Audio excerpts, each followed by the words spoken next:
Buenas tardes. ¿Se me oye bien? Muy bien. Buenas tardes, bienvenidos una tarde más, una noche más al Instituto Cervantes.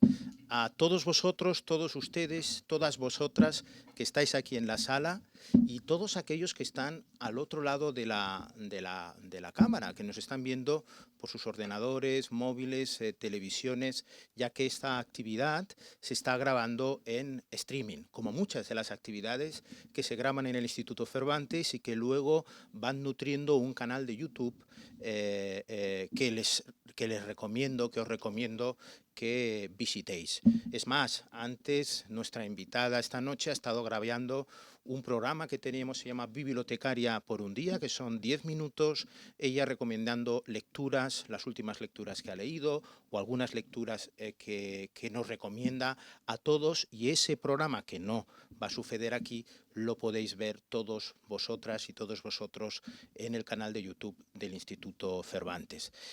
Bibliotecaria por un día en la biblioteca del Instituto Cervantes. Yo no dejo de animaros a todas vosotras y a todos vosotros que vayáis a la biblioteca del Instituto Cervantes, que es una de las bibliotecas mejor dotadas en literatura española y literatura en español contemporánea. Constantemente estamos comprando nuevos libros, novedades, que nos ayudan un poco a mantener la llama de la cultura española y español en el centro de la ciudad de Berlín. Hoy iniciamos, bueno, en verdad lo iniciamos ayer con un programa, una actividad que organizamos con la Consejería de Educación.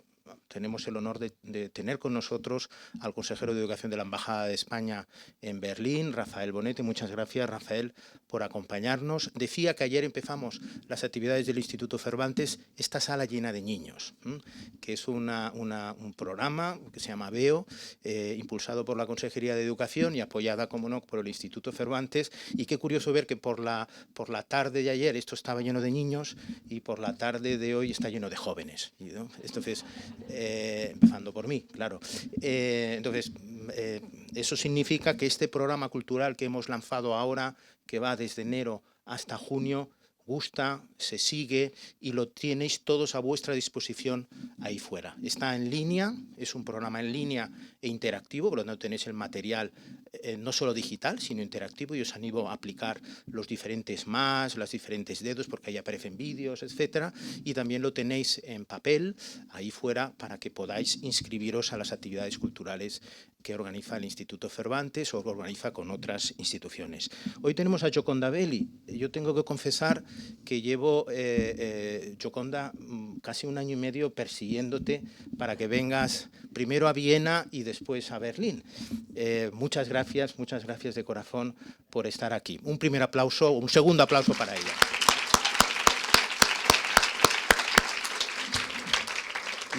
Y digo que tengo muchas ganas porque hará como 10 años intenté ir a uno de sus recitales en un teatro de 800 localidades y no conseguí entrar. No conseguí entrada, no conseguí hablar con el señor que estaba delante para que me dejaba pasar y no me atreví a colarme. Entonces, de alguna manera esta actividad consigue matar un poco un gusanillo que yo tenía hace 10 años, y después de un año y medio de perseguirte, pues bueno, estás aquí. Yo no te voy a presentar, te va a presentar nuestro moderador, que es Timo Berger. Timo Berger, él es el organizador, fue el organizador del Festival Latinale, es el organizador del Festival Barrio, que tiene lugar en octubre en muchos lugares de la cultura en español y la cultura hispánica en Berlín, también en el Instituto Cervantes. De hecho, ya estamos trabajando en ello. Él es escritor, él es cuentista y un colaborador habitual del Instituto Cervantes. Muchas gracias, Timo, y otro aplauso. Luego también tenemos el placer de contar con Hega Kage. Ella es dramaturgista, me ha insistido, yo no soy dramaturga, soy dramaturgista, es traductora, colabora regularmente con Drama Panorama, es miembro del Instituto Internacional de Teatro y ha cooperado con nosotros junto con Francisca Muja en muchas actividades de presentaciones de libros de antología de teatro. De ahí el papel de dramaturgista, vinculada también a la traducción. Ella nos va a leer algunos de los poemas que ha seleccionado Gioconda Belli y lo va a hacer aquí mismo. Bueno, nada más dar las gracias a Kerstin, que está dar la batalla en la traducción simultánea al alemán, a todo el equipo del Instituto Cervantes, Isabel, Irene, Pablo, Ana, Roca, a todo el equipo técnico de streaming, Ignaz, y también al equipo técnico, que hoy tengo que decir que estrenamos nuevo equipo de sala y nuevo equipo técnico para esta temporada en el Instituto Cervantes. Nada más, disfruten. Te cedo la palabra, Timo. Gracias.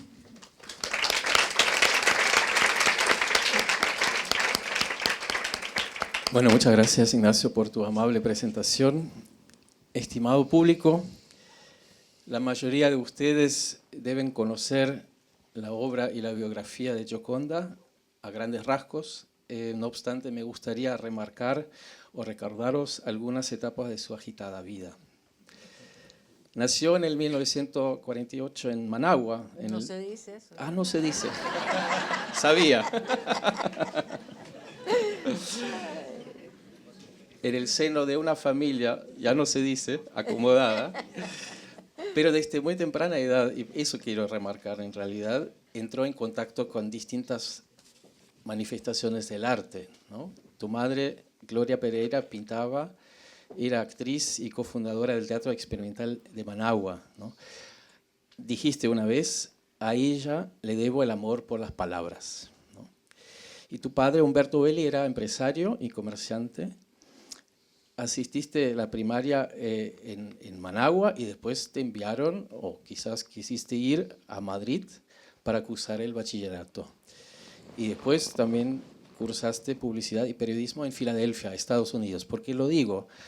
Porque así desde muy temprana edad ya te viste obligada a adaptarse a otra cultura, otro contexto cultural, otro idioma, y eso fue una herramienta para el futuro de tu vida, ¿no? De vuelta en Nicaragua, trabajó primero en una agencia de publicidad y luego descubrió dos campos en los que sigue estando activa hasta hoy: la escritura y el compromiso social y político. En una conversación con el crítico y académico peruano Julio Ortega revelaste en el 2009 cómo llegaste a la escritura. Y otra vez una cita. Te cito. Para mí fue el verdor.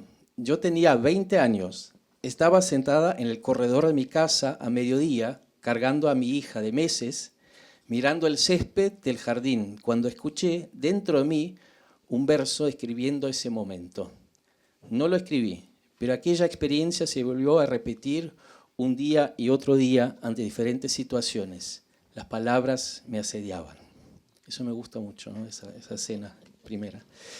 Porque el verde, el color que representa la naturaleza y la vida, la esperanza, también el feminismo, también aparece en el título de tu primer libro de poemas sobre la grama, ¿no? La grama, Managua, 74, una obra que fue muy aclamada en su tiempo, premiada, celebrada por unos como la emergencia de una voz joven y audaz y escandalizada para otras personas, cómo podía hablar una joven con tanta libertad sobre su cuerpo, su sexualidad, su posición como mujer en una sociedad que era machista en esa época, ¿no? Y sigue siendo. Nos completamos. El cuerpo, la erótica, la sexualidad y las cuestiones de identidad siguen siendo temas recurrentes en sus poemas y sus obras, sus novelas. Y ahí quiero cerrar con una última cita. La poeta española Raquel Lanceros, que estuvo acá en el Instituto el año pasado, escribió en un prólogo de la edición de la poesía de Gioconda en Visor, que no se llama Obras Completas, sino toda la poesía. Raquel Lanceros escribió: Gioconda vino a darnos a las mujeres carta de naturaleza, alas poéticas para vivir la sexualidad de un modo diáfano y desprejuiciado. Bueno, para completar el panorama, en el ambiente político en estos años, cuando empezaste a escribir, te uniste en los 70, en la década de los 70 al Frente Sandinista, que estaba ahí luchando contra la dictadura de Anastasio Somoza, de baile. Cuando Beli llamó la atención de las fuerzas de seguridad, fuiste acusado, tuviste que exiliarte por primera vez. Y primero estuviste en México. Tengo entendido que ahí también conociste importantes escritores como Elena Poniatowska, como José Emilio Pacheco, Efraín Huertas y Telma Nava.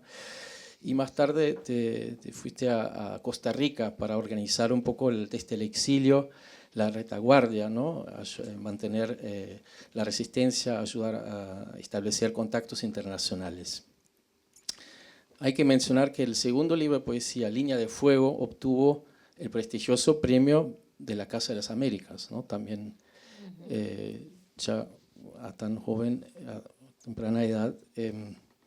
Después regresaste a Nicaragua, después de, en el 79, después de la caída de Somoza, y estuviste varios años colaborando, trabajando en el gobierno, en distintas entidades, hasta que, no sé, y quizás también nos puedes explicar un poco cómo fue eso, porque en un momento decidiste, hay algo en mi vida que me reclama más tiempo, y que fue la escritura, ¿no? Creo que en el 86 te dijiste que, bueno, voy a dedicarme ahora full time a ser escritora. ¿Cómo fue ese momento? Bueno, fue en el... Buenas noches a todos y gracias por estar aquí. Fue en el 84. Yo terminé de trabajar en la campaña electoral del 84, que fue donde salió Daniel Ortega y Sergio Ramírez, Daniel de candidato a presidenta, que hay que decir, siempre me opuse a eso. Y entonces yo me quedé con la idea de que tenía que hacer algo diferente. Yo ya estaba, no sé, fue una inquietud profunda de mi sentido de ser y de crear. Entonces fui a hablar con Bayardo Arce, que ahora está preso, y le dije, yo no puedo seguir trabajando en esto, necesito medio tiempo. Me habían puesto a trabajar en una agencia de publicidad porque yo tenía un título en publicidad y estaba administrando ese lugar, y realmente es que era como una inquietud profunda en mi ser y yo ya no quería escribir poesía porque decía, me estoy repitiendo. Entonces no sabía lo que quería escribir. Y bueno, y entonces Bayardo Arce, que ahora está preso, me dijo, bueno, vos, realmente, vos, lo que haces vos lo puede hacer cualquier otra persona. Lo que podés escribir no lo puede escribir cualquier otra persona. Él tenía confianza en mí. Y entonces me fui, estuve tratando de escribir y hasta que un día me apareció una muchacha caminando por la calle. Yo estaba describiendo la ruta que yo seguía para ir a trabajar de mi casa antes del terremoto a la oficina donde yo trabajaba. Y de repente, en 5 páginas después, apareció esta joven caminando, que no era yo, y ya la empecé a seguir, y ese fue el origen de La Mujer Habitada, que no empieza con esa caminata, pero que de ahí yo me di cuenta que estoy escribiendo una novela. Yo tenía muchísimo tiempo de tener la idea de una novela, y la idea de La Mujer Habitada, de la mujer que aparece en el árbol, ya estaba en mí. Lo había tenido como un sueño, pero nunca había podido escribir la novela. Entonces de repente dije, esta es la novela. Eso fue el... Es súper interesante ahora que me lo mencionas, porque cuando leí había partes que yo pensaba, eso es una caminata por Managua, o ¿sí? es algo que un personaje, porque de alguna forma también es una cartografía de Managua, ¿no? La mujer habitada. Sí. Ese libro sigue siendo hasta hoy en día uno de los hitos de la literatura latinoamericana del boom. El libro se publicó también, eso es interesante, a la vez en Alemania y en México, porque ya tenías muy buena relación con Alemania de alguna forma, ¿no? Salió primero en alemán. Salió sí, un poquito sí, más. pero no fue culpa mía. El libro, bueno, yo feliz porque a mí me habían publicado, Hermann Schulz, el editor de Peter Hammer Verlag, había publicado un libro mío de poesía en alemán. Y entonces cuando yo escribí la novela, yo la mandé a la editorial Diana en México y tuvieron un problema de producción. Y estuvo antes la novela en alemán, y entonces Hermann la quería para la Feria del Libro en Frankfurt en octubre. Y salió aquí en Alemania primero, que me lo reclaman mucho en América Latina. Quizás podemos hablar un poco de la novela, porque tiene dos tramas entrelazadas. Por un lado, describe la lucha de una mujer indígena, Itzá, contra los conquistadores. Y por otro lado, tenemos ahí el camino bueno, el camino en los dos sentidos, el camino de una arquitecta. Lavinia es su nombre, desde su existencia acomodada, burguesa, hasta su compromiso con la resistencia contra la dictadura que imperaba en ese momento en su país, que no se llama Nicaragua, sino se llama Faguas, ¿no? Fuego y agua. Fuego y agua, genial. Y esa mujer indígena, Itzá, renace en forma de naranjo, y justamente cuando Lavinia encuentra ese naranjo en su jardín y come una fruta, de alguna forma el espíritu de Itzá la anima, ¿no? De alguna forma hay una conexión fuerte. Y cada vez se preocupa más con la realidad política de su país. Una vez dijiste que tu escritura es esencialmente autobiográfica. Querías, como, bueno, más allá de la anécdota de que encontraste una mujer caminando por las calles de Managua, también querías de alguna forma comentar algo sobre tu propio camino hacia la conciencia política, de alguna forma. Bueno, yo fui árbol en una vida anterior. Interesantísimo lo encuentro porque cuando yo tuve ese sueño, yo había pensado que iba a ser una novela sobre una mujer que vivía antes de la revolución y otra que vivía después. Escribí 200 páginas y se me congeló la novela porque sentía que la mujer que había participado en la revolución todavía no tenía la madurez y la sabiduría para la que estaba viviendo después de la revolución. Entonces me fui a México, así un viaje precisamente para un libro de poemas, qué sé yo, y de repente tuve esta visión de la indígena, de Itzá.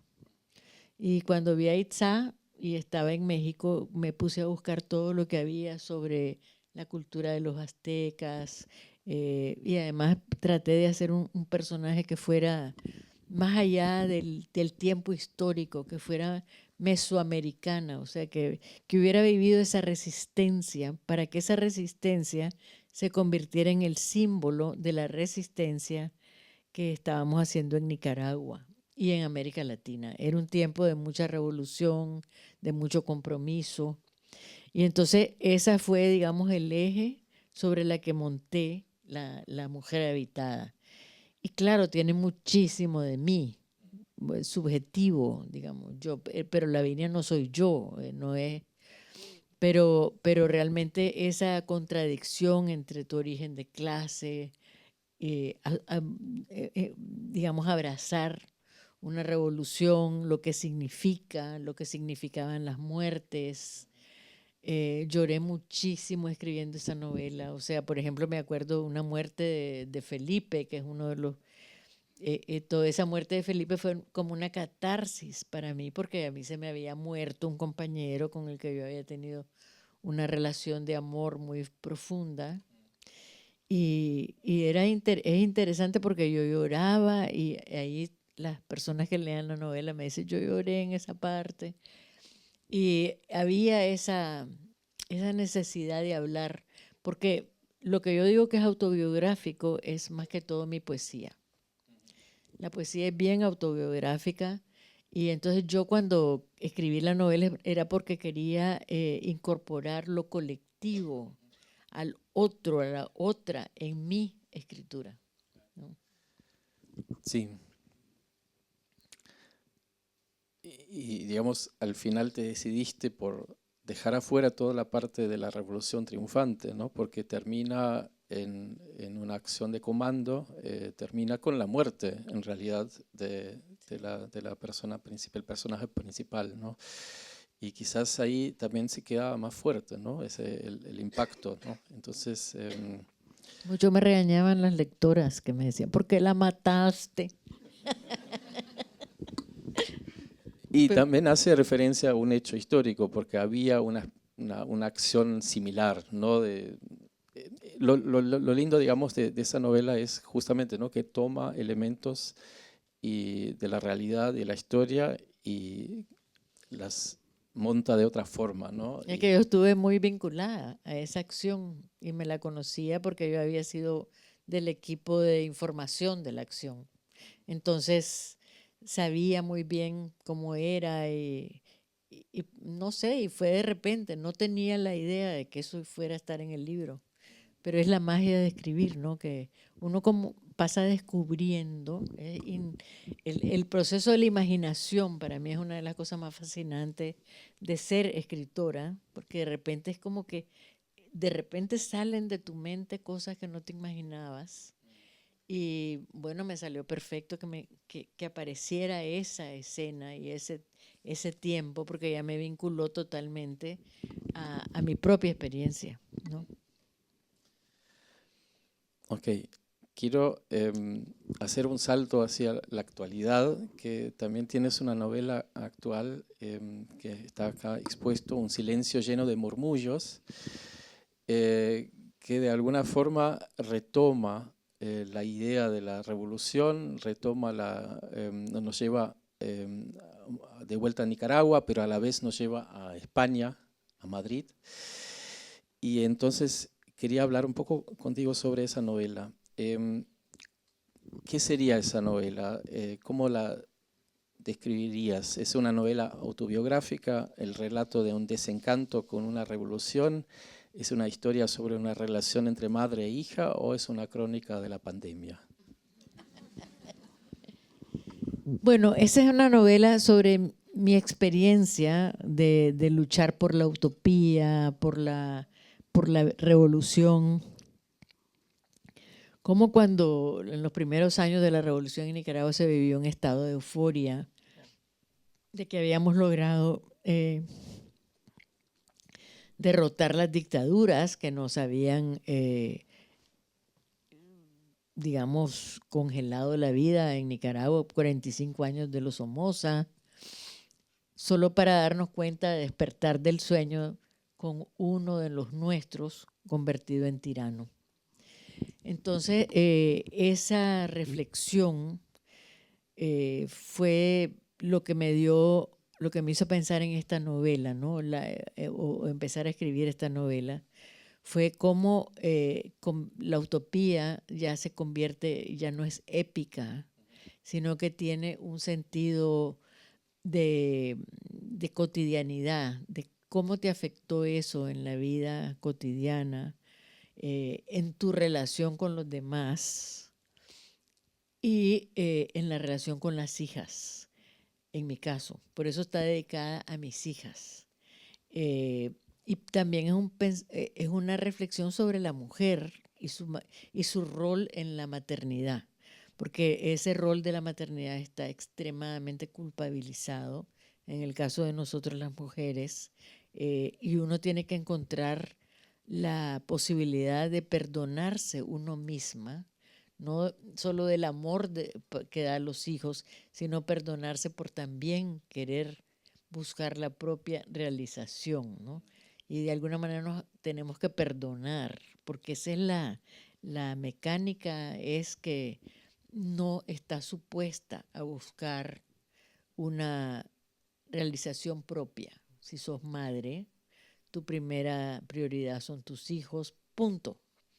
Así ha sido, pues, por el mayor parte del tiempo. Creo que ahora las mujeres estamos encontrando que necesitamos participar en la sociedad, hemos participado ya en la sociedad, pero siempre existe ese desgarramiento que yo veo, pues cuando una mujer tiene un hijo, porque como la sociedad nos atribuye a nosotros la total responsabilidad, entonces sigo trabajando o dejo de trabajar. Yo tengo una hija ya que tiene sus hijos y me decía, mamá, si yo, y eran gemelos además, si yo pongo a mis gemelos en un centro de desarrollo infantil, todo lo que yo haga trabajando lo voy a tener que pagar en eso. Entonces prefiero criar yo a los gemelos.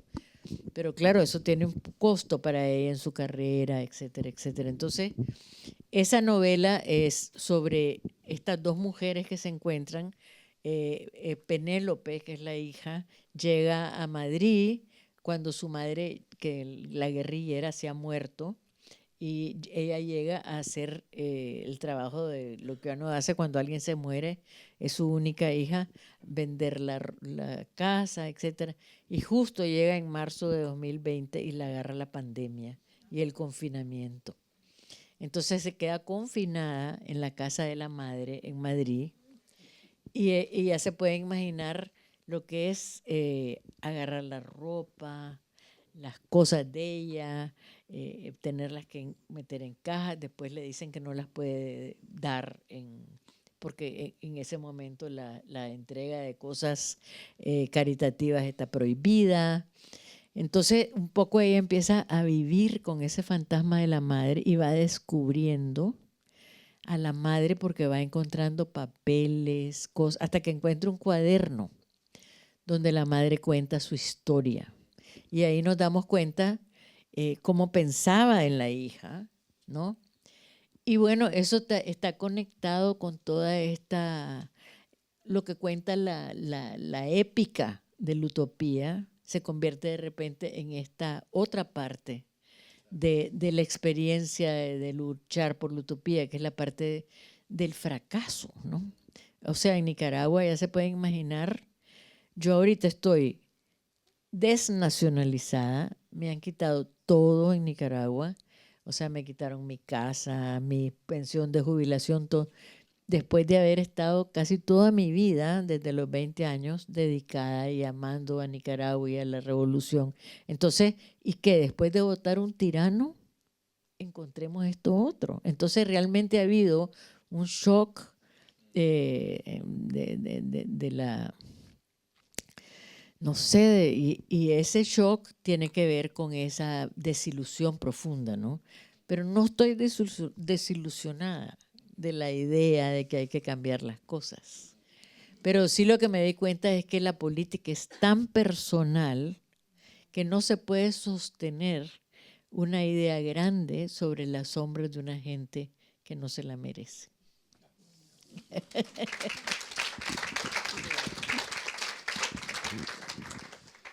Igual hay como varias veces como la comparación con la Revolución Francesa, ¿no? Que tiraron los tiranos, pero después tardaron 100 años hasta llegar a la democracia. Esperemos que no sea el caso de Nicaragua.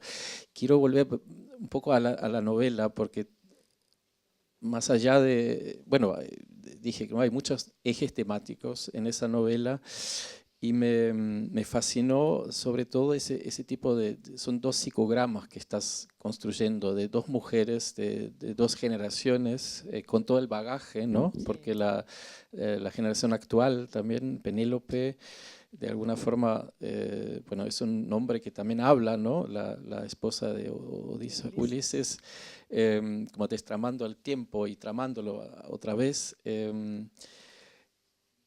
Esa mujer encuentra también una parte de la madre desconocida, y también está ahí la cuestión, ¿no? Realmente los seres cercanos, realmente sabemos quiénes son, qué es esa mujer, y eso fue, creo que más me tocó en esa novela, que hay esa reflexión, porque uno mismo también va también a su propia familia, ¿no? Como encontrando esas cosas, y son muchas veces en esos momentos de luto, ¿no? De alguna forma te recuerdas. ves esos escritos, también ella encuentra unas fotos ahí que parece que es una foto de ella, pero no puede reconstruir un poco la ocasión. Y entonces también hay toda una parte que ella se siente casi perseguida por el espíritu de la madre, ¿no? Y a la vez ella no quiere creer en espíritus, entonces consulta la ayuda de un detective, y eso es la parte más graciosa, porque también un detective, por Zoom, ¿qué puede hacer un detective por Zoom? No puede ni ver nada, ¿no? O sea, pero bueno, también empieza un proceso de reflexión y encuentran al final la solución, que es muy sorprendente, ¿no? Y bueno, no la vamos a revelar acá, pero de alguna forma ahora entiendo también cómo la escribiste, ¿no? Por partes seguramente, porque la empezaste ya en Managua, ¿no? Y después la terminaste en Madrid. ¿Cómo fue eso? ¿Cómo influenció Bueno, eso? la empecé en la pandemia, sí, la empecé en la pandemia. Cuando llegó la pandemia, tengo que confesarles que como escritora dije, magnífico. No tengo que viajar, no tengo que salir, puedo estar encerrada sin que nadie me regañe o me reclame. Bueno, claro, estábamos con un miedo terrible, pero al mismo tiempo uno sentía que si se quedaba encerrada y seguía todas las medidas, pues te podía dar, pero no, yo no tenía miedo de que me fuera a dar. El que tenía más miedo era mi marido, que salía vestido casi de bombero a la calle a comprarla. Él me cuidó muchísimo. Entonces, pero realmente en la pandemia la empecé y la terminé en Madrid. Y empecé varias novelas, pero no podía. Vieran qué interesante. Yo dije, tengo todo este tiempo, todo este silencio, pero había ese ruido de afuera, ¿no? Esa tensión que teníamos todos, leer el periódico, ver las cosas, la gente que se estaba muriendo, era muy difícil. La creación en ese momento. No, entonces, pero la novela se fue haciendo y claro, cuando vine a Madrid ya se fue como completando todo eso y además, bueno, la protagonista muerta, porque hay una muerte y una viva, la protagonista resulta que se había casado con un español y se había ido a Madrid después del gran desencanto, ¿no? de la revolución. Pero también a mí me dio la oportunidad esa novela de hablar de lo que había pasado en Nicaragua, que desafortunadamente no se conoce tanto como yo pienso que se debería conocer, por qué estamos tanta gente exilada. Y es que en 2018 hubo una insurrección popular contra todas las cosas que estaban haciendo los Ortega, que era tomar el poder absolutamente y romper todo el Estado de Derecho, las instituciones. Y por eso se da una rebelión que empezó como una protesta contra el Seguro Social y en pocos días, contra el Seguro Social, no, contra un impuesto que le habían puesto a los mayores del 5% sobre su jubilación. Y entonces la gente se rebeló y atacaron muy duramente a los que se rebelaron, les pegaron y empezaron a matar gente. Y eso en Nicaragua no lo habíamos visto. Y como que tuvo una reacción furiosa. Y pasamos 3 meses donde la gente se atrincheró, como que se repitió la insurrección de 1979. Fue bien, históricamente sumamente significativo, pero bueno, la acabaron a sangre y fuego. 300 y pico de gente después, 356 personas, miles de presos, se fueron como 500.000 personas de Nicaragua. Actualmente se ha ido el 10% de la población de Nicaragua, ha huido. Y algunas por razones económicas, pero la mayoría por razones políticas. Estamos viviendo una dictadura como peor que la de Somoza. Se acabaron los medios de comunicación independientes. Te ponen muchas restricciones para ir o volver. La gente muchas veces sale de Nicaragua a una vacación y a la vuelta no lo dejan volver. Y gente que está afuera no le renuevan el pasaporte. O sea, han encontrado montones de maneras de castigar a las personas por un post en una red social crítico. Entonces Nicaragua está aterrorizada, la gente está aterrorizada. Yo tengo un hermano que no sale, o sea que no puede salir porque tiene miedo que si sale no lo dejan regresar. Y así por el estilo hay una. Entonces eso me dio oportunidad también la novela de hablar del impacto, ¿no? También de esa otra parte, ¿no? Claro, en la novela está esa parte representada en En Penélope. en el Penélope, ¿no? Que Exacto. es docente y después cuando sus estudiantes van a las protestas, ella también participa y encuentra también su pareja ahí, ¿no? Pero Penélope no puede entender cómo la madre dejó que fracasara la revolución, ¿no? Es la otra cosa, ¿no? Si quieres leemos un poema. Sí, podemos pasar a los poemas para lo más lúdico, porque también de alguna forma tu poesía siempre ha tenido esas dos facetas, ¿no? El festejo de la vida, pero también el lado político. Vamos a escuchar intercaladas la versión en español y después la versión. Ella va a leer la versión en alemán. Ya pues. Sí, porque yo quería leer este poema porque este fue el poema que escribí a los pocos días que me di cuenta que no podía regresar a Nicaragua, que yo estaba en la casa de mi hija. Yo había salido en 2021 a ver a mis hijas que estaban en Estados Unidos, viven las dos, tres, pero las dos mayores, digamos. Entonces iba a verlas a ellas y pensé, bueno, voy a estar 2 meses y regreso a Nicaragua. Y cuando estaba ahí empezaron a encarcelar a todos los candidatos electorales para esas elecciones de 2021 y a gente con mi perfil, periodistas, tuiteros, gente que tenía una posición. Y yo escribía artículos de opinión. Entonces me dijeron, no volvás porque vas directo a la cárcel. Entonces este poema se llama Despatriada. Y es ese momento de darme cuenta de lo que me pasaba. No tengo dónde vivir. Escogí las palabras. Allá quedan mis libros, mi casa, el jardín, sus colibríes, las palmeras enormes, las apodadas Bismarck por su aspecto imponente. No tengo dónde vivir. Escogí las palabras. Hablar por los que callan, entender esas rabias que no tienen remedio. Se cerraron las puertas, dejé los muebles blancos, la terraza donde bailan volcanes a lo lejos, el lago con su piel fosforescente, la noche afuera y sus colorines trastocados. Me fui con las palabras bajo el brazo. Ellas son mi delito, mi pecado. Ni Dios me haría tragármelas de nuevo. Ahí quedan mis perros, Macondo y Caramelo, sus perfiles tan dulces, su amor desde las patas hasta el pelo, mi cama con el mosquitero, ese lugar donde cerrar los ojos e imaginarme que todo cambia y obedece a mis deseos. No fue así, no fue así. Mi futuro en la boca es lo que quiero.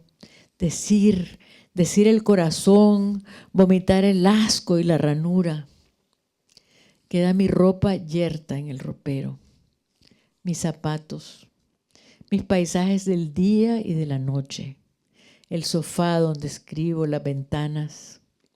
Me fui con mis palabras a la calle, las abrazo, las escojo, soy libre, aunque no tenga nada.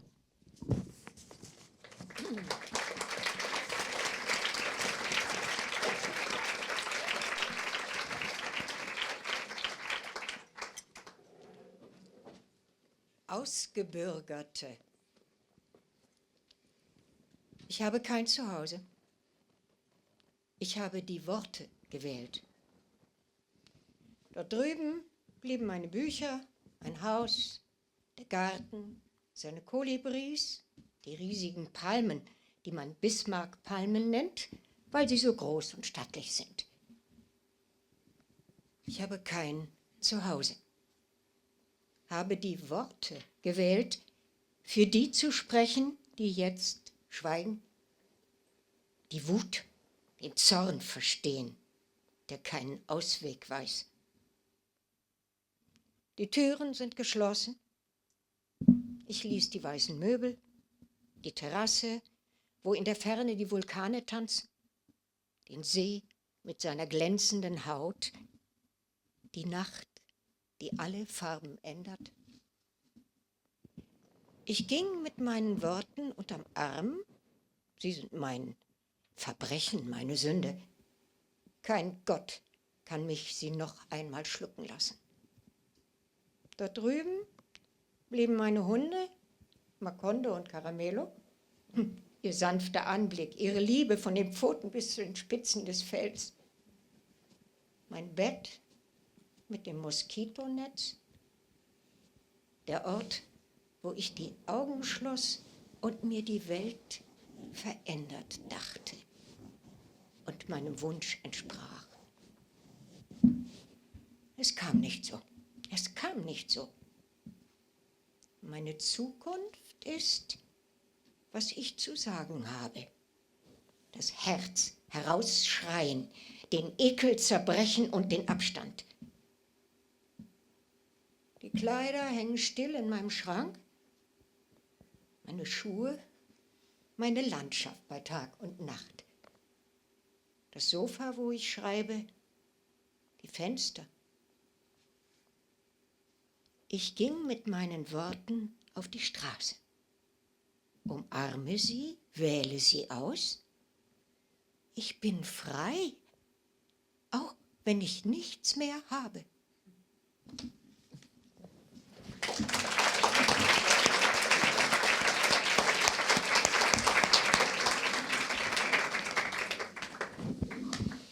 Y este poema tiene que ver con el exilio, ya, con estar en Madrid.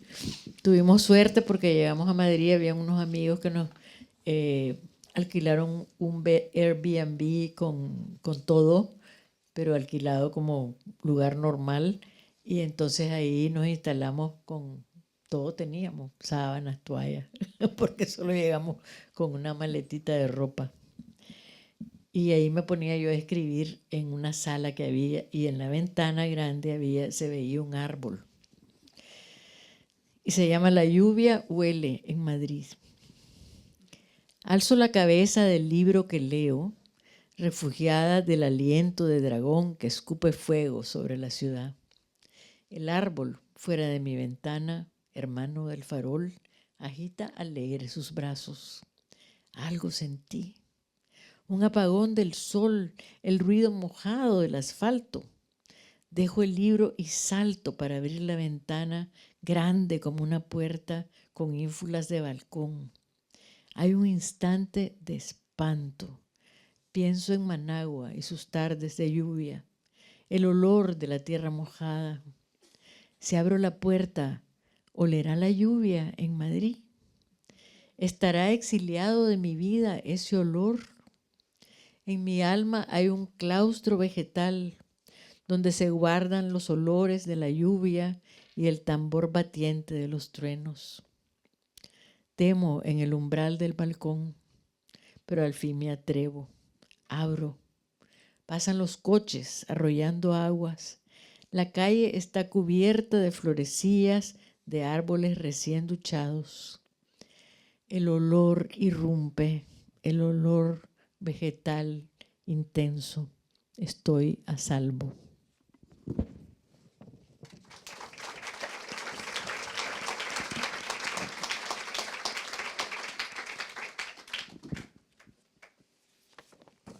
Der Regen duftet in Madrid.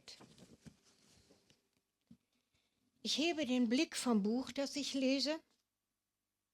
Ich, Geflüchtete vor dem Odem des Drachens, der Feuer speit über die Stadt. Der Baum draußen vor meinem Fenster, Bruder der Straßenlaterne, schwenkt fröhlich seine Arme. Etwas hab ich gespürt. Das Verschwinden der Sonne, das Geräusch nassen Asphalts. Ich lege das Buch weg und springe zum Fenster, groß wie eine Tür mit Balkonallüren. Ein Augenblick des Erschreckens. Ich denke an Managua und seine Regennachmittage, den Geruch von feuchter Erde. Wenn ich die Tür jetzt öffne, wird der Regen von Madrid genauso duften? Wird dieser Duft verbannt aus meinem Leben sein? In meiner Seele ist ein verschlossener Garten, wo auch die Regendüfte aufbewahrt sind und der Trommelschlag des Donners. Ich fürchte mich vor der Schwelle zum Balkon. Doch schließlich traue ich mich, ich öffne. Die Autos fahren vorbei durch Wasserpfützen. Die Straße ist bedeckt von kleinen Blüten frisch geduschter Bäume. Der starke Duft erreicht mich. Der Duft, pflanzlich, intensiv. Ich bin gerettet.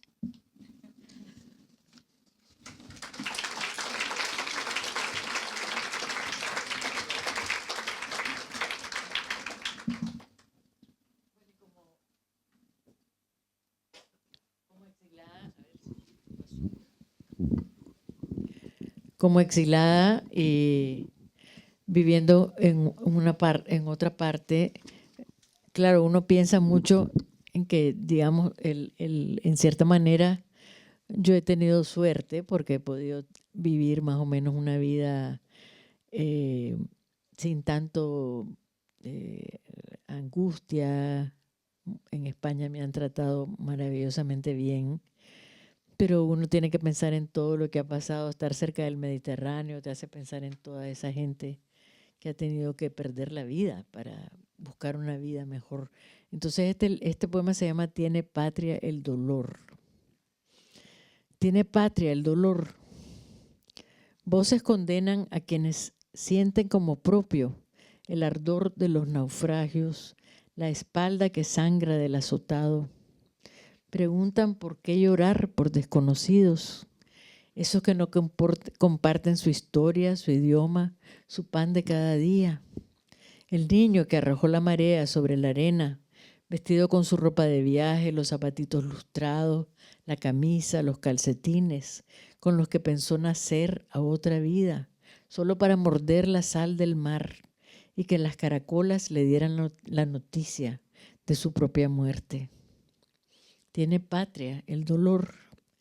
Tiene el corazón grabado un mapa donde solo cabe la propia geografía. Ningún hombre es una isla, dijo el poeta John Donne. Y también dijo, la muerte de cualquier hombre nos disminuye, porque soy parte de la humanidad.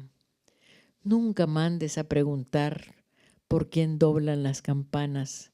Están doblando por ti. Las campanas del mundo están tocando a rebato. Fronteras y cadalzos, ciudades y escuelas, plazas y el mar se han llenado de pálidas imágenes envueltas en sudarios. La desolación ronda la dulce comodidad de nuestros días, orada nuestra cotidiana indiferencia.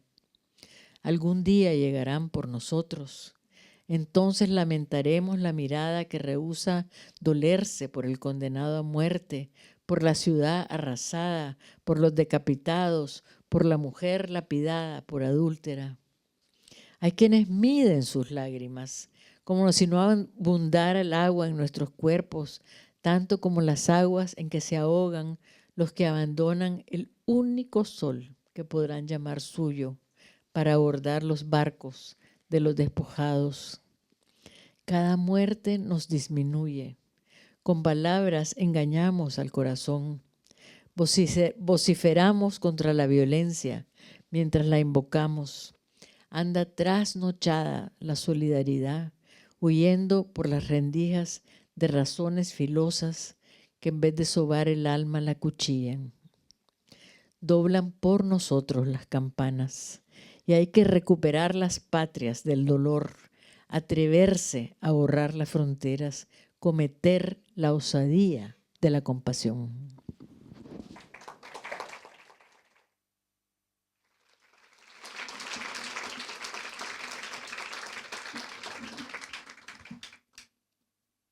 Hat der Schmerz eine Heimat?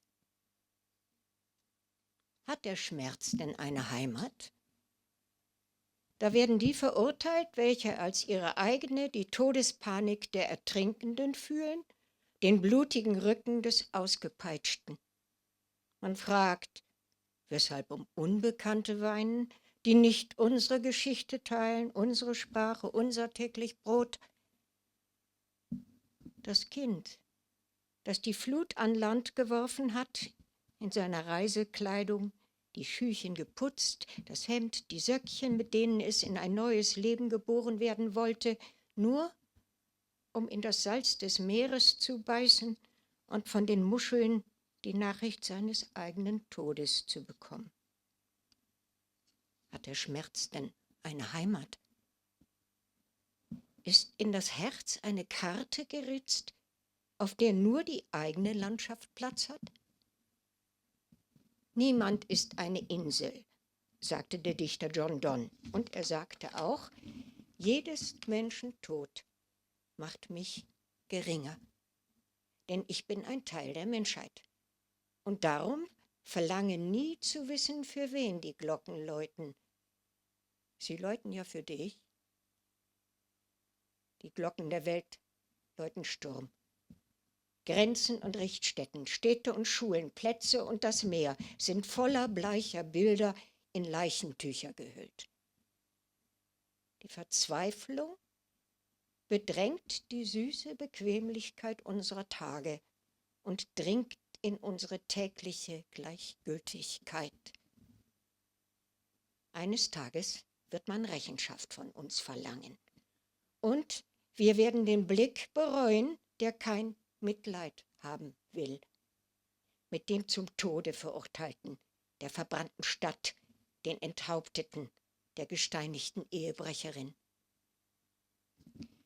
Da gibt es welche, die mit Tränen sparen, als gäbe es nicht genügend Wasser in unseren Körpern, so viel wie das, in dem diejenigen ertrinken, die der einzigen Sonne entfliehen, die sie die ihre nennen können, um in die Boote der Ausgeplünderten zu steigen.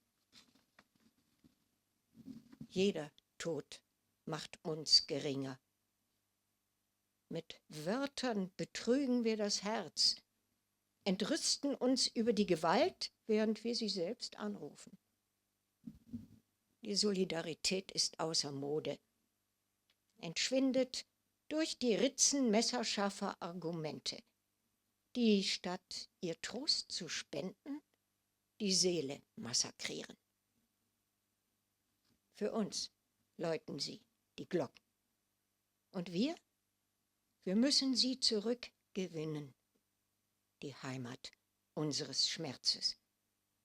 Den Mut aufbringen, Grenzen zu überwinden, die kühne Tat begehen, Mitleid aufzubringen.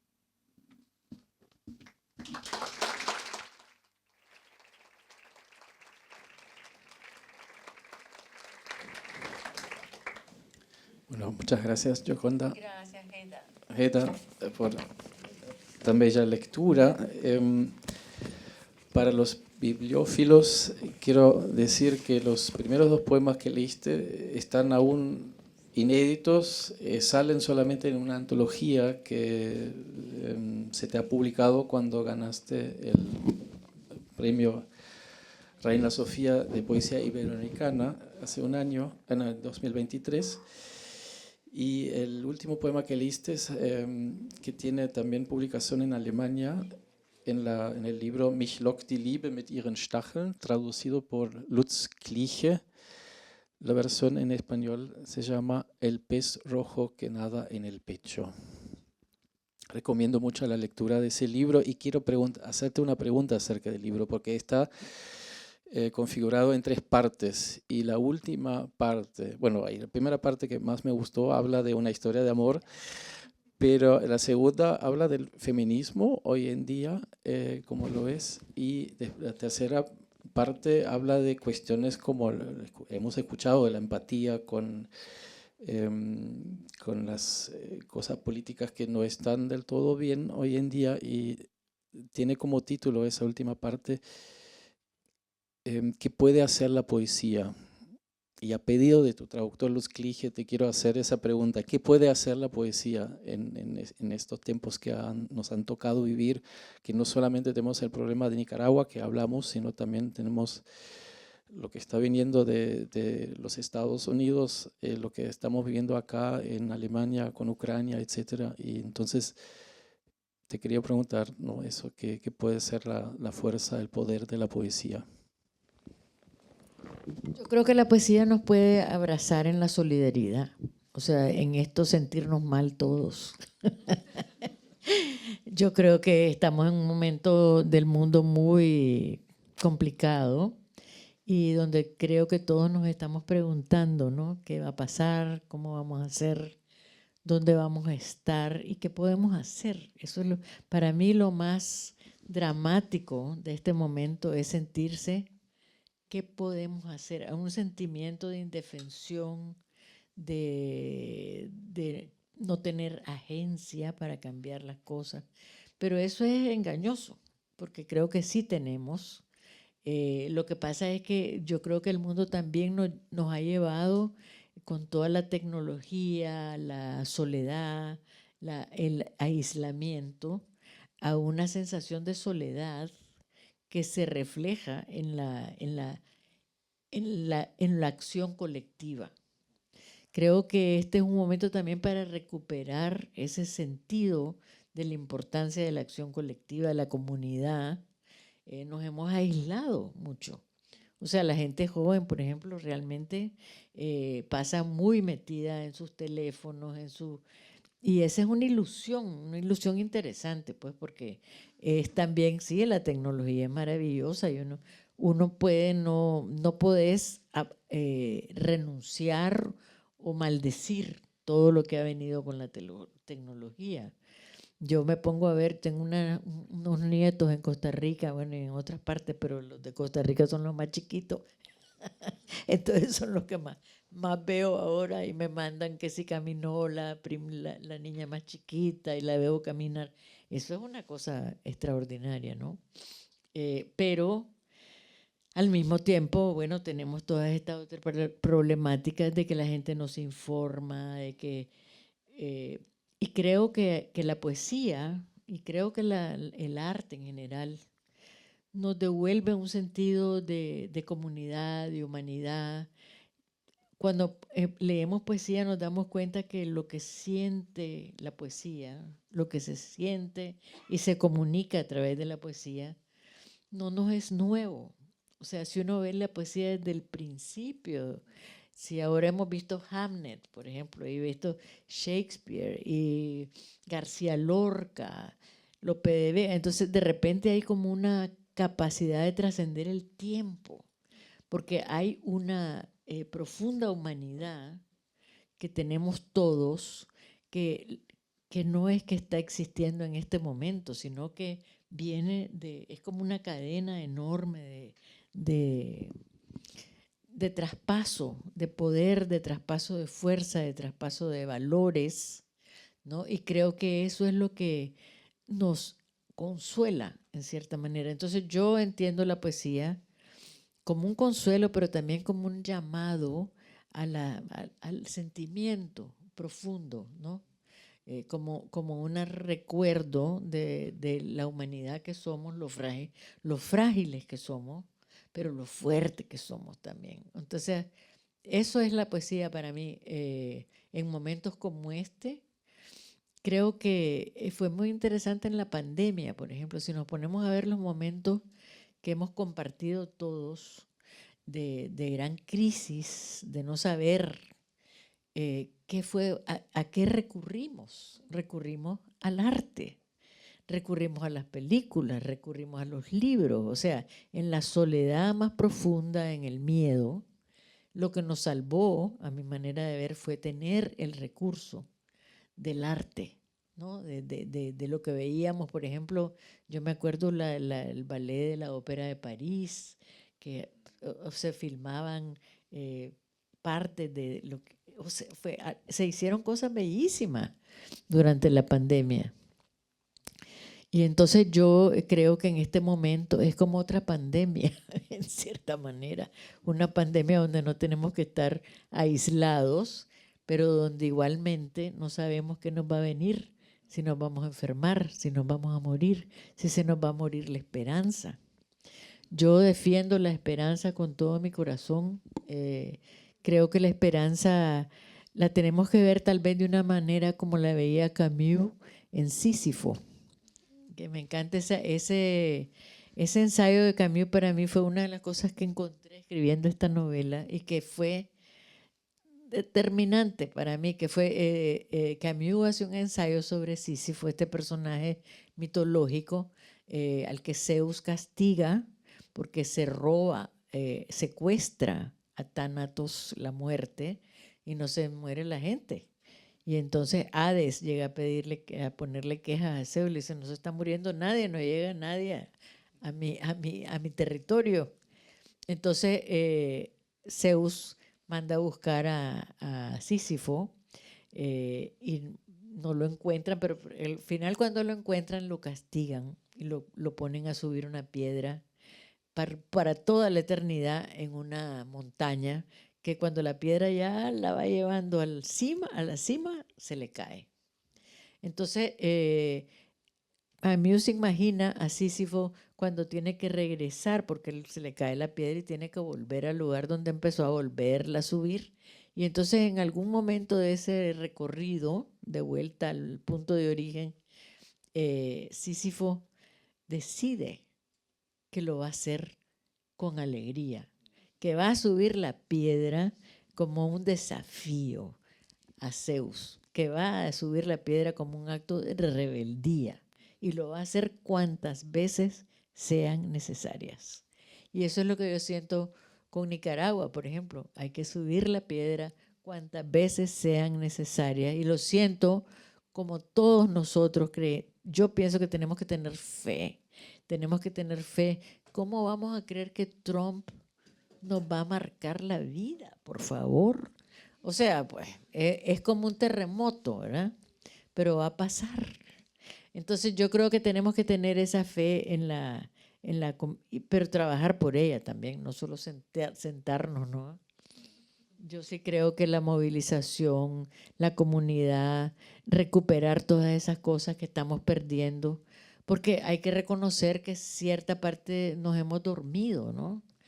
Y que la derecha está teniendo grandes avances a partir de cosas como estas de la migración, que el poema que yo leí es para mí fundamental ver cómo han convertido una cosa que es tan importante como darle cariño al ojo, solidaridad a otros seres humanos, lo han convertido en un problema capaz de cambiar unas elecciones y de que se vote por ello. Y cuando uno lee todos los artículos sobre las migraciones, te das cuenta que Europa está perdiendo habitantes porque no nos estamos… Bueno, yo sí me reproduje 4 veces. Pero…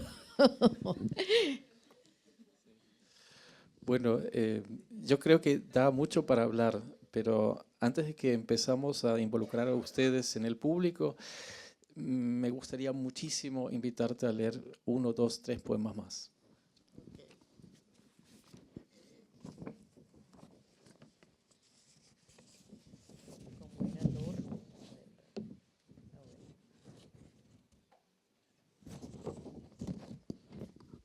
Este poema fue uno de los primeros que escribí y, bueno, me persigue. Y Dios me hizo mujer, de pelo largo, ojos, nariz y boca de mujer, con curvas y pliegues y suaves hondonadas y me cavó por dentro. Me hizo un taller de seres humanos. Tejió delicadamente mis nervios y balanceó con cuidado el número de mis hormonas. Compuso mi sangre y me inyectó con ella para que irrigara todo mi cuerpo. Nacieron así las ideas, los sueños, el instinto, todo lo que creó suavemente, a martillazos de soplidos y taladrazos de amor.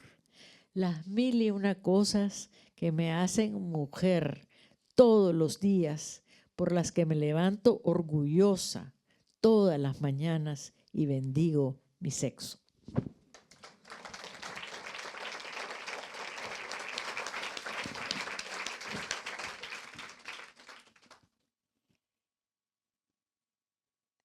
Gott machte eine Frau aus mir.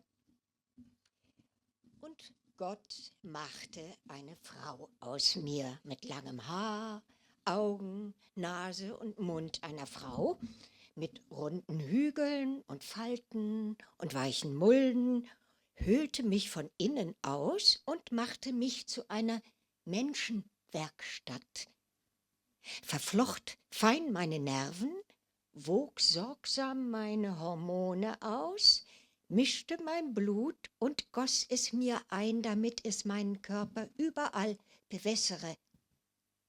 So entstanden die Gedanken, die Träume, die Instinkte. All das schuf er behutsam, mit seinen Atemstößen und seiner bohrenden Liebe, die 1001 Dinge, die mich täglich zur Frau machen. Deretwegen ich stolz jeden Morgen aufwache und mein Geschlecht segne.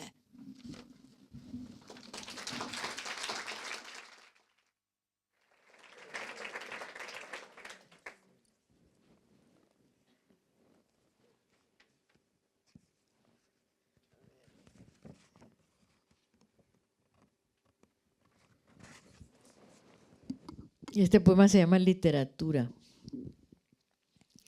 ¿Quién soy? ¿Qué pasado me habita? A veces pienso que no tengo más que olores y alas en el cerebro, pero avisoro distantes altares de palabras que me piden la saliva de mi imaginación para saberse verdaderos. Las novelas vagan de arriba abajo por los senderos líquidos por los que transita el fluido que me hace estar viva. Veo los rostros de los personajes. Leo páginas que aún no he escrito. Trazo palabras y las rechazo. Sé que dentro de mí guardo la posibilidad de ir más allá de los límites, de remontar la tentación de la trivialidad. Pero el lenguaje hace trucos. Se escabulle la textura de seda. La historia aparece con otro ropaje. Entonces rompo, aplasto con el tacón del zapato las letras que no han sabido estar a la altura. Uno guarda visiones constantes. Se despliegan en la duermevela como nubes al mediodía. Las nubes ascienden magníficas y enormes a formar siluetas que solo los niños leen de corrido. Así las visiones de las páginas que podrían ser. ¿Quién se adentra en las horas donde el escritor es uno con su miedo, con la nación de su pequeñez frente al horizonte difuso de la primera palabra, la frase que contenga el teorema resuelto de lo que vendrá? El tono, me dijo hace años Nélida Piñón, eso es lo más difícil. ¿Qué biblioteca clama por mis libros? ¿Cuántos más son necesarios? Recorro los pasillos de anaqueles atiborrados. El cielo de la literatura está lleno de fuegos artificiales. Brillan, deslumbran y caen las chispas apagadas al suelo. ¿Cuánto dura el resplandor? ¿Cuántos recuerdan o les da por rumiar la inquietud o el placer de un texto irreemplazable? es tarde y yo soy una mariposa nocturna que vuela sobre la llama.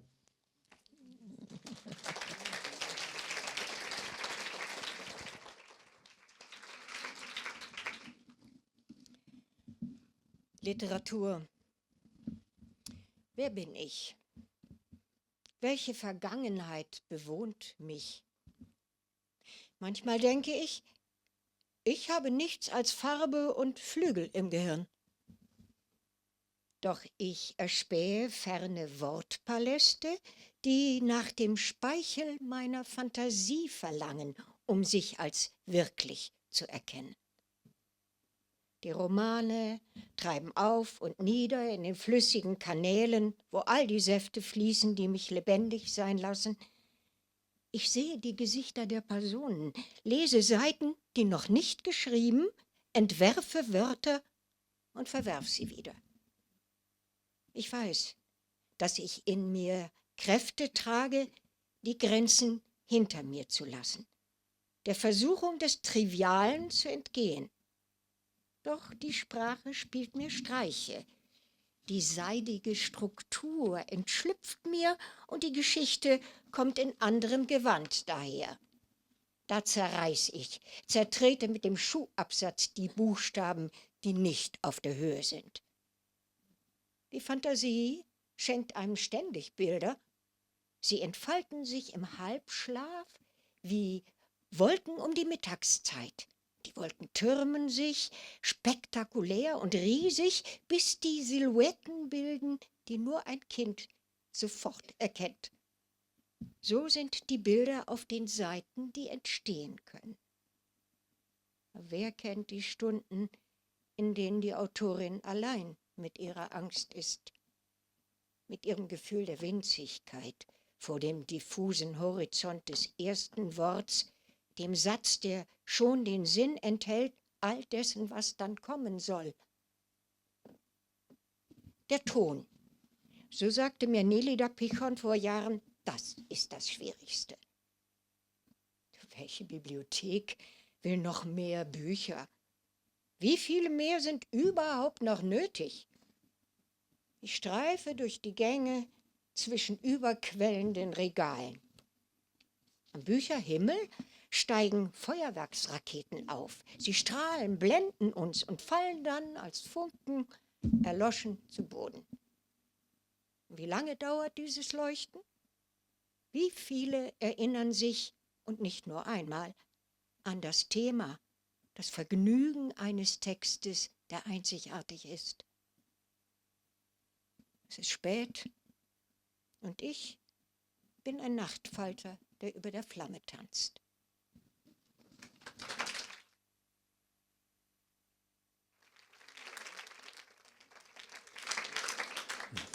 Vielen Dank. Muchas gracias por la lectura. Me gustaría ahora invitar a ustedes, si alguien quiere formular una o dos preguntas. Tenemos todavía un poquito de tiempo.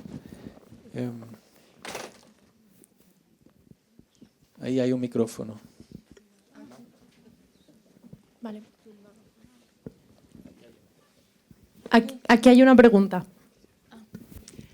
Buenas noches, mi nombre es Ares María, soy de Cuba y bueno, en primer lugar agradezco profundamente la presencia de Yoconda aquí, que tiene una historia tan grande con mi país, con la Casa de las Américas. Soy también escritora y poeta y he de decir que usted es un paradigma para mí, a pesar de toda mi iconoclastia. De verdad que me alegra profundamente que en este espacio creado por el Cervantes una y otra vez se apele de una manera tan abierta y tan profunda a la humanidad, o sea, la humanidad como sentimiento entre todos nosotros, y que como intelectuales tenemos el tremendísimo deber, el profundo deber, el inalienable deber de llevar a la gente las realidades que vivimos en nuestro país por esas revoluciones que nos traicionaron.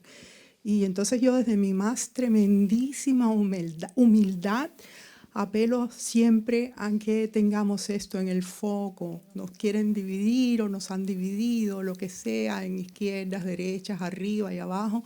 Y yo creo que la única forma, Gioconda, es como dice usted, su poesía, que la humanidad, ese sentimiento intrínseco, nos salve de los dictadores, todos que creen que somos tontos y nos engañan. No, hay que pensar con profundidad y realmente crear, tengo esa absoluta convicción, crear un mundo mejor y subir siempre como Sísifo la piedra, aunque vengan de izquierda a derecha, el Trump, ni el Castro, ni los mitos. No necesitamos mitos, no los necesitamos. Lo que necesitamos es profundizar en nuestra autonomía como seres humanos y vuelvo otra vez en nuestra humanidad. Así que le agradezco como cubana desterrada hace 40 años, sin nada, también me lo quitaron todo. Igual, por eso ustedes mi paradigma. Gracias a Cervantes Institute. Gracias profundas.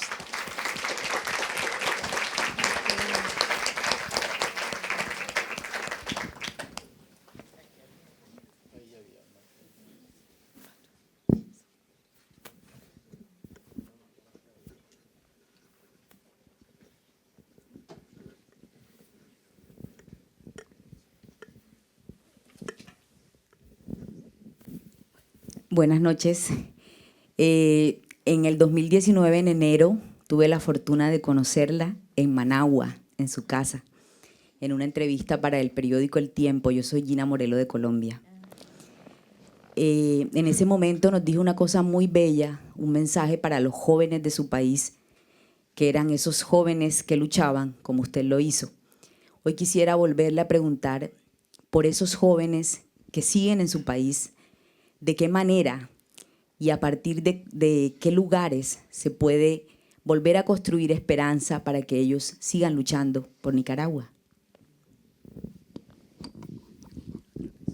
El problema con Nicaragua en este momento de esos jóvenes es que, bueno, muchísimos se han ido del país y que los tienen sumamente vigilados y que existe una cultura de la clandestinidad en este momento. Creo que hay una enorme atmósfera de miedo reprimiendo las expresiones abiertas. No se puede salir a la calle, no se puede manifestar, tienen cerradas, hasta las iglesias están prohibidas de sacar procesiones a la calle.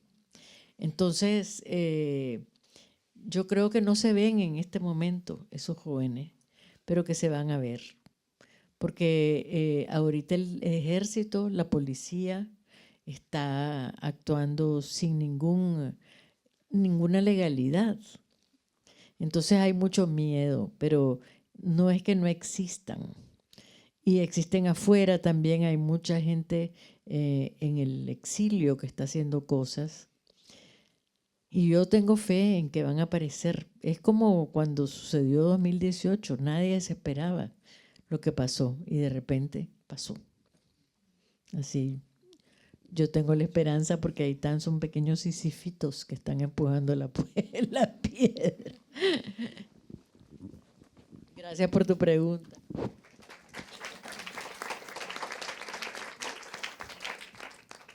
Bueno, muchas gracias por compartir su sabiduría con nosotros. Hoy en día eso vale mucho, de verdad. Yo quería preguntarle cómo le gustaría a usted de aquí 100 años, 200 años, 300 años, que le recordaran como una gran poeta, poetisa, una gran escritora de novelas, una gran opinadora. Nunca me he puesto a pensar eso. Pero creo que me gustaría que me recordaran como alguien que trató de hacer, dejar huella, de alguna manera compartir su experiencia. Porque creo que lo más lindo de lo que pasa en la literatura es cómo compartimos, ¿no? Cómo compartimos con el escritor un tiempo. Yo creo que cuando uno está escribiendo no está pensando si voy a ser famosa dentro de 100 años o qué, Pero, por ejemplo, yo jamás me iba a imaginar que La mujer habitada tuviera la vida que ha tenido. O sea, ese libro todavía ya tiene más, salió en 1988 y todavía sigue siendo uno de mis libros más vendidos, más preferidos, y que la gente me llega a decir cosas. Eso es una cosa que no me esperaba yo. Y a veces pienso, bueno, aunque mi revolución no haya triunfado como yo pensé que iba a triunfar, algo hice escribiendo. O sea que tal vez lo más importante que yo he hecho no haya sido la militancia política, sino cómo esa militancia me hizo escribir y dejar en otros la experiencia de esa militancia, el valor de eso, porque aunque no, dicen que hay batallas que hay que dar, aunque uno no tenga el triunfo, y yo creo que esa era una batalla que había que dar. Y así hay muchas batallas que tenemos que dar todavía. Y no, el éxito no es totalmente, no es todo, ¿no? Porque yo no me cambiaría por nadie por esa experiencia que tuve. Para mí fue una parte importantísima de mi vida, tan enriquecedora, y sin embargo, pues, no fue un triunfo al final de cuentas. Pero eso es lo que... Esa sabiduría que vos me estás regalando con esa generosidad, pues espero que algo de eso quede.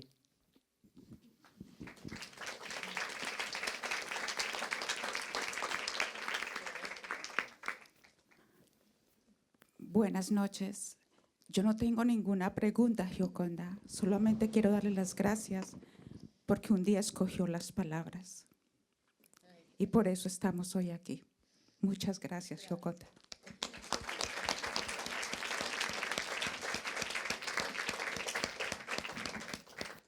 Yo tengo una pregunta. Hola, buenas noches a todos. Muchas gracias, Gioconda. Mi nombre es Marisol y estaba pensando qué mensaje nos podrías dejar a las mujeres migrantes que habitamos Berlín a vísperas del 8 de marzo. Te tendría que leer un poema. Maravilloso. Con este poema terminamos. La poesía habla mejor que yo.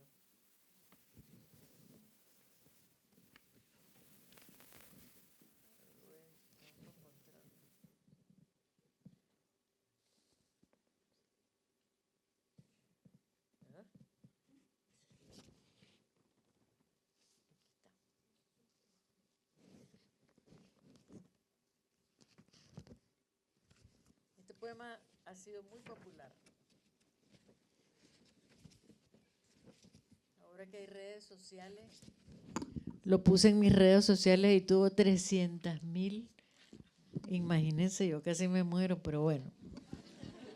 Consejos para la mujer fuerte. Si eres una mujer fuerte, protégete de las alimañas que querrán almorzar tu corazón.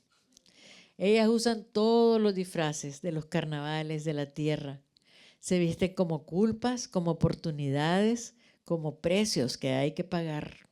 Te hurgan el alma, meten el barreno de sus miradas o sus llantos hasta lo más profundo del magma de tu esencia, no para alumbrarse con tu fuego, sino para apagar la pasión, la erudición de tus fantasías. Si eres una mujer fuerte, tienes que saber que el aire que te nutre acarrea también parásitos, moscardones, menudos insectos que buscarán alojarse en tu sangre y nutrirse de cuanto es sólido y grande en ti. No pierdas la compasión, pero témele a cuanto conduzca a negarte la palabra, a esconder quién eres, lo que te obligue a ablandarte y te prometa un reino terrestre a cambio de la sonrisa complaciente. Si eres una mujer fuerte, prepárate para la batalla, aprende a estar sola, a dormir en la más absoluta oscuridad sin miedo, a que nadie te tire sogas cuando ruja la tormenta, a nadar contracorriente.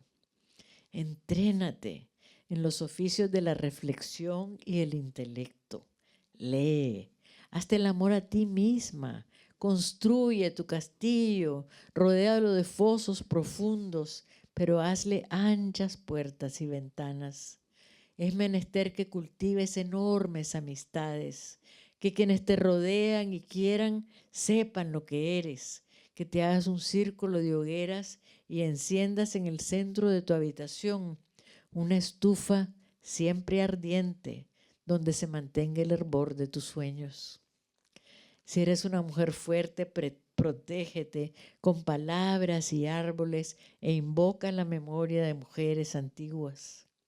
Has de saber que eres un campo magnético, hacia el que viajarán aullando los clavos derrumbados y el óxido mortal de todos los naufragios. Ampara, pero ampárate primero.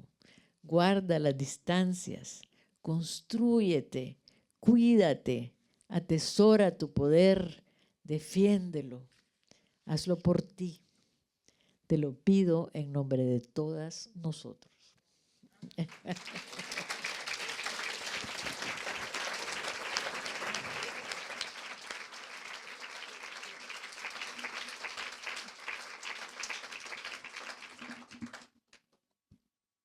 Ratschläge für die starke Frau. Wenn du eine starke Frau bist, dann schütz dich vor dem Ungeziefer, das dein Herz auffressen will. Es nutzt dazu die Masken aller Karnevale dieser Welt. Verkleidet sich als Schuldgefühl, als besondere Gelegenheit, als Preis, den du zu zahlen hast. Es dringt in deine Seele ein, senkt seine bohrenden Blicke und sein Jammern bis in den tiefsten Grund des Magmas deines Seins. Nicht etwa, um sich an deinem Feuer zu erfreuen, sondern um die Leidenschaft zu löschen, die Weisheit deiner Fantasie. Wenn du eine starke Frau bist, dann musst du wissen, dass die Luft, die dich am Leben hält, auch Parasiten birgt, Schmeißfliegen, kleine Insekten, die sich in deinem Blut breit machen wollen, um sich an all dem zu mästen, was an dir fest und groß ist. Verlern das Mitleid nicht, doch hüte dich vor jedem, der dir das Wort verbieten will, das, was du bist, verstecken will, dich weich werden lassen will, dir das Himmelreich auf Erden verspricht, wenn du nur ein braves Lächeln aufsetzt. Wenn du eine starke Frau bist, dann mach dich auf die Schlacht gefasst. Lerne, allein zu sein, furchtlos in tiefster Dunkelheit zu schlafen, dass niemand dir rettende Seile zuwirft, wenn das Gewitter tobt, und gegen den Strom zu schwimmen. Übe dich in der Kunst der Reflexion, des Intellekts. Lies, sei zärtlich zu dir selbst, bau dir dein Schloss, umgib es mit tiefen Gräben, doch lass ihm auch breite Fenster und Türen. Es ist auch nötig, dass du tiefe Freundschaft pflegst, dass die, die dich umgeben und dich lieben, wissen, wer du bist, dass du einen Ring wärmenden Feuers um dich entzündest und mitten in deinem Zimmer immer ein Ofen brennt, der deine Träume weiter glühen lässt. Wenn du eine starke Frau bist, dann schütze dich mit Worten und mit Bäumen und rufe die Erinnerung der Frauen uralter Zeiten an. Du musst dir darüber klar sein, dass du ein Magnetfeld bist, zu dem hin die verrosteten Nägel fliegen, tödlicher Rost aller Schiffsuntergänge. Beschütze, doch beschütze dich zuerst selbst. Bleib auf Distanz, bau dich selbst auf, nimm dich in Acht. Sei dir deiner Macht bewusst, verteidige sie. Tu dies für dich. Ich bitte dich darum, als Frau, im Namen von uns allen.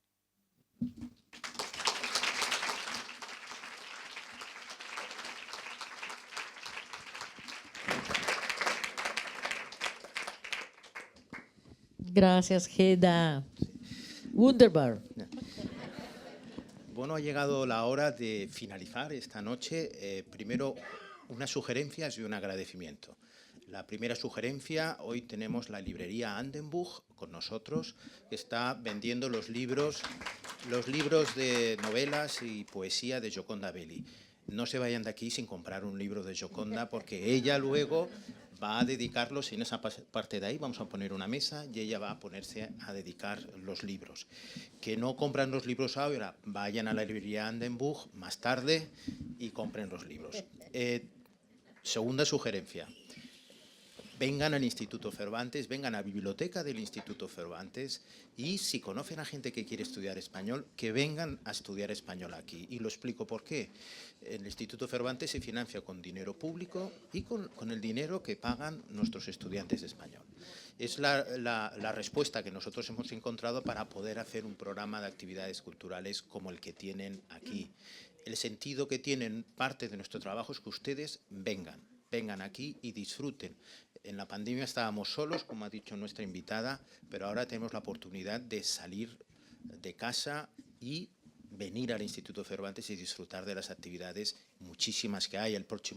Los dos próximos escritores que van a venir es el 24 de febrero a las 7, Fernando Aramburu y Francisco Javier Irafoki, que van a hacer algo inédito. Nunca lo han hecho juntos, ellos dos, y se va a producir aquí en el Instituto Cervantes el 24 de febrero. Y si quieren saber la realidad del mundo de hoy, hemos programado los diálogos de Berlín, el mundo de hoy, cuyo primer diálogo empieza el 12 de marzo. En esa actividad acabaremos con una copa de cava Brut Natur John Part, porque también hay que celebrarlo.